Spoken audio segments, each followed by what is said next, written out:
miss when Corey was around to the cooldowns.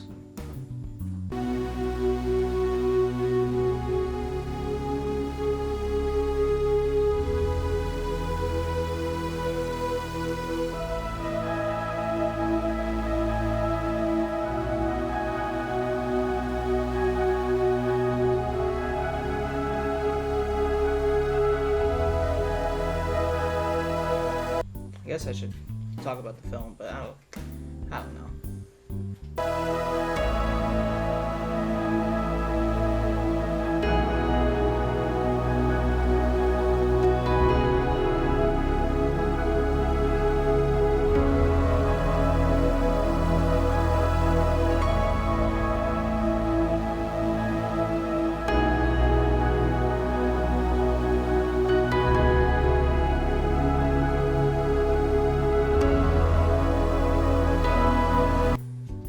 But I guess we can still do the review, you know, for time's sakes. I'll just imagine it's Corey's here, you know.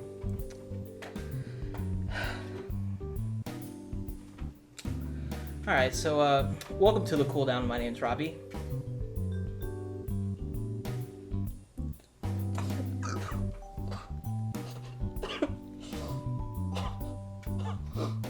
I need a pie. Anyways, welcome to the cooldown. My name's Robbie. I'm Corey. And today we're talking about another A24 film, A Ghost Story, but with no twist, because this is the cooldown. You get there? Yep. Just gonna... There we Did you encompass Casey Affleck? go. I hope not. Yeah, me either. We don't want to do all that here. No. But anyways, what did you think of A Ghost Story? I loved it. Yeah, it's great, but It's not something you can watch lightheartedly. no. For full context, he watched it again for the second time. I planned on it, and I just couldn't get myself to do it because I saw it once and it was phenomenal, and I remember most of it, but I just couldn't put myself through another like existential crisis. I wasn't emotionally, I'm just not there right now. I had a hard time. Yeah, it's just so bleak. I've had a rough week. Yeah, I've had a rough month. But in all reality, like seriously, it's just all the topics it deals with you know, just the life and death. What's the word I'm looking for? Mortality. No, not mortality. The duality of man. Yes, but also Existentialism. I already said that. Nihilism. It doesn't really deal with nihilism a lot. Not really. Yeah, no. Don't forget platitudinous. Legacy. It deals a lot with legacy. It does, yeah. And just the passage of time. It's so good though. My God. Watch it if you can. If you can deal with like a dark film, you'll love it. Mhm. It's just it's such an experience. Like before we continue, if you're thinking, maybe I should watch this, but I'm not sure, watch it. I think even if you're in like a mildly dark place, still watch it. You'll still get a lot out of it. It's something you should experience if you love film. It's like a way of therapy, in a way. It can be, yeah. But again, just take caution. Yeah. Because it's pretty rough. Mm-hmm. I almost had a couple moments. Off that, now you know, go see it. I love the use of the aspect ratio. It works so well with containing all the shots and it feeling like claustrophobic and kind of like how a Lighthouse did in a way. I just love how I saw something about how it being a literal box, like, you know, keeps him in a very select space and he can't, you know, move on because he's trapped. And, you know, this is one of those movies where you can have a million different interpretations and yours is probably correct, but there is no one. I watch movies differently than you watch movies or someone else. So it's a very adaptive movie. definitely. But you're always going to get something out of it. It's not one of those films where it's like, well, that was empty. What was the point of that? Unless you really just don't. There are definitely some people who feel that way. Yeah, but they'll look at like a basic film and be like, I didn't get this at all. That was dumb. He was just wearing a sheet the whole time. Yeah, Memento, the movie went backwards, but it made no sense. You're definitely going to get something out of this film, regardless. It's such an experience. Like, it's one of those few films where you're engulfed in the entire journey. And I was constantly, when I first watched it, just like, where's this going? And like, man, oh, okay. This is where he's just scratching at a post, trying to get the little paper. I'm just like dying inside. Yeah, the neighbor ghost. I know. That whole story is just So bleak. Yeah. It was cute at first though when they first did the Yeah. hello. At first, you're like, oh, that's cool. He's got a little neighbor ghost. Yeah. And it's like, I'm waiting for someone. I don't know. Who are you who- waiting for? I don't remember. So sad. The infamous pie scene. I'm still so mad I didn't get a pie for this review. 5 minutes, 14.53 seconds of Rooney Mara eating a pie. Yes, he clocked it. I clocked it. I did. I found that to be important. Yeah. A lot of people have problems with that scene. I don't have any issue with it at all. I don't. It makes a lot of sense of why they felt the need to do that. If you're looking at it from like a blind perspective, it's like, oh, that's pretentious. She's just eating a pie. You know, oh, this is artsy. But really, it did a great job encompassing grief. You could just feel the emotion of just her eating at first because she's just sad, and then as she gets into it, she's just trying to fill the void. She's literally just, she's overstuffing herself. She's like, I'm just empty. Yeah. And that's grief. And it just becomes too much. She has to let go. Yeah. She throws up. Yeah. And I don't know if I noticed on my first watch that he was watching her do that the whole time. Oh, you didn't notice that? I don't know if I did. Huh. I can't remember though. I watched this on a phone my first time. Not the most optimal way. No. I was living with my mom. I didn't have a TV. Yeah. So, just laying in bed. That's sad. It's just tear. Yep. David Lynch would be so ashamed of me. It's such a sadness that you think you've seen a film on your telephone. Get real.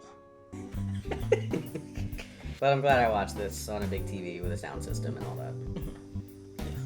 The music is honestly what really drives home some of the emotional scenes. That's true. Yeah, the score of this is Very powerful. Speaking of music, Kesha's like Kesha, yeah. very minimal appearance. Yeah. That was cute. Especially just the story behind it, the fact that he was just, the director's a huge fan of Kesha, and he was able just to get her out there for a day just for that one little scene. Yeah, he was surprised she even showed up. He was Exactly. like, oh, okay, yeah, sure. she's just there. Just there. Doesn't really have any major role, just Nope. see her. Watching a magic trick. Yep. What do you think about the main exposition from the hipster party? Oh, yeah, that guy. Yeah. I know people have mixed feelings. I personally enjoyed it. I thought it was necessary. I think it was. Yeah. Because I watched more about that too. It was something the director wrote, not necessarily to have a point about it all, but just a starting point. Like Yeah. here's the beginning of a conversation. You know, wherever you think it leads you, then you're right. Yeah. And that's kind of the whole theme of the movie itself. Exactly. And that's why I thought, considering where it's placed, it's like, what, like an hour into the film? Something like that, Stuff yeah. like that. It kind of gets to people, anybody who might have been like, well, where is this movie conceptually going? Like, where are we really at this point? Mhm. It kind of wraps that together. Or like, it gives oh, you bits and it's pieces like, oh, okay. Not really technically going anywhere. No. But none of us are. Exactly. It was a whole cosmic thread of nothingness. Hello, darkness, my old friend. And that's this movie. Just a real gut punch to the senses. Yeah. Like any time when one of the ghosts disappears and the sheet just falls, I don't know why. That just gets to me. Yeah. It's just the way it's shot, I think. Oh, of course. And obviously, like I said, the music and It's just deflating. Ugh. Literally. yeah, it's literally. There it goes. This is gonna be like the saddest review we Yeah. ever did. Thanks, Michael. The most blue review. Yeah. I also really liked how they played with time through the film.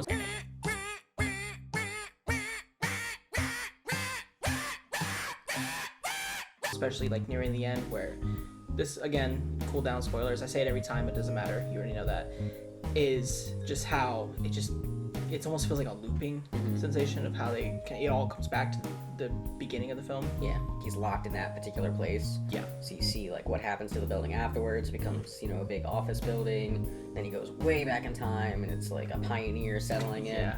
And then they're like sitting around a campfire. They're like, we're gonna build this nice house. And they get killed. I know. It's so They just get murdered. I forgot about that. That's Sitting there watching it, and the little girl decays away, and it's just wow. It's like, all right. I watched this movie from such a different perspective this time around, yeah.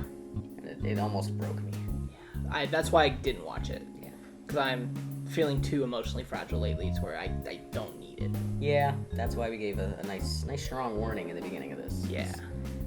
It's dark. Very. Zola is this crazy offbeat story about, prostituting and stripping and all that. Yeah. And then here you got this crazy little isolated story of death and mourning, and I don't know, it's just such a wide range of movies and under the same company and all that.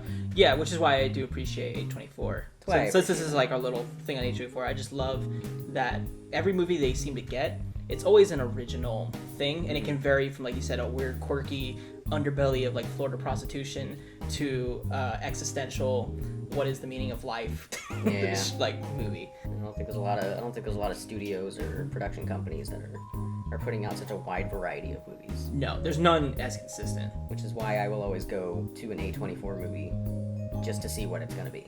Yeah, because you're always going to get something at least original or something you haven't completely seen before. It's not going to be Jumanji, the next level.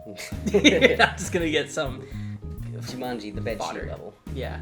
Oh, no wonder you haven't seen Jack Black or anything. It's true. Jack Black died and he's now wandering around in a bedsheet. Yeah. Or the other ghost story starring Bill Cosby. Ooh. Okay, alright. That's how he got out of jail. Dude, better. Stop. Moving on. Speaking of A24, the director of this, David Lowery, is doing The Green Knight.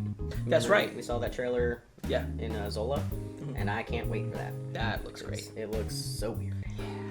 I love the whole, like, we got again, the fantasy Yeah. aspects of it, but it also just looks odd because it's... I think it's a King Arthur story, Is it really? so that'll be interesting. Hopefully it's better than... I almost said Pete's Dragon. Isn't that what he He did directed? do Pete's Dragon. Dang it, I should have stuck with the thing. What else is he? I hope it's better than That's mostly Pete's it. Dragon. I was kind of talking in the middle of that. I don't care. I hope it's better than Pete's Dragon. I hope it's better than Pete's Dragon. I hope it's better than Pete's Dragon. I hope it's better than Pete's Dragon. Alright, so Corey, what would you rate A Ghost Story? I would give A Ghost Story a full 5. Crushing feeling of emptiness Hello, darkness, my old friend. out of 5. Yeah. I would also give this 5 bed sheets out of 5. Eh, That's... No. it's too scary. Way too scary. I ain't afraid of no ghosts.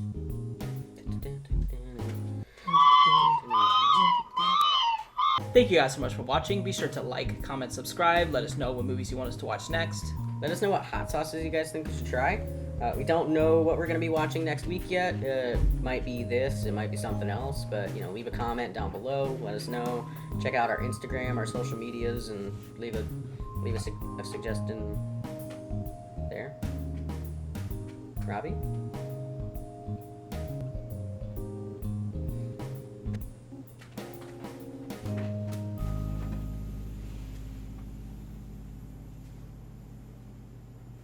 Ah.